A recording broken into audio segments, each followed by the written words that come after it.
রোদে পোড়া চেহারা, মুখের মধ্যে কালো দাগ দূর করতে আলু অত্যন্ত প্রয়োজনীয়।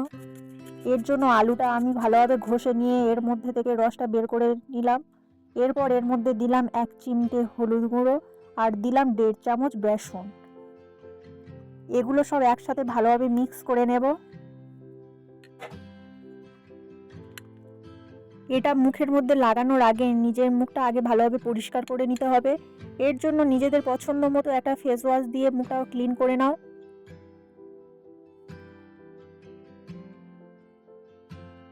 মুখটা ভালোভাবে ক্লিন করে নেওয়ার পর এই আলু ও বেসনের ফেস প্যাকটা মুখের মধ্যে ভালোভাবে লাগিয়ে নেব।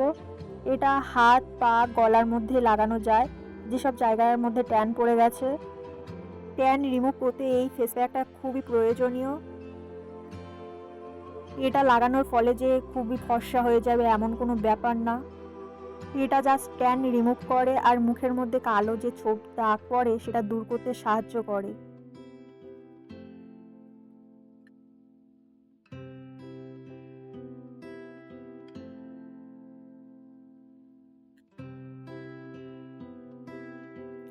পুরো ফেসটায় আমি এটা ভালোভাবে লাগিয়ে নিলাম আর 10 মিনিট অপেক্ষা করব। 10 মিনিট পর দেখলাম হালকা শুকিয়ে গেছে। এটা শুকনো অবস্থায় তো ঘষা যাবে না, এর জন্য অল্প করে জল দিয়ে মুখটা ভিজিয়ে নিয়ে একটু ঘষে মালিশ করলাম।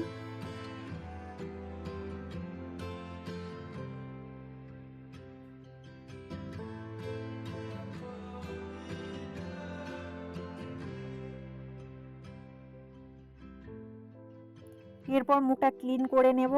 চলো দেখাই কেমন আমার ফেসের গ্লো দিচ্ছে। এটার মধ্যে কোনো ফিল্টার নেই, এটা রিয়েল ফেস। এই হোমমেড ফেস প্যাক তোমাদের কেমন লেগেছে আমাকে জানাও। চলো বাই।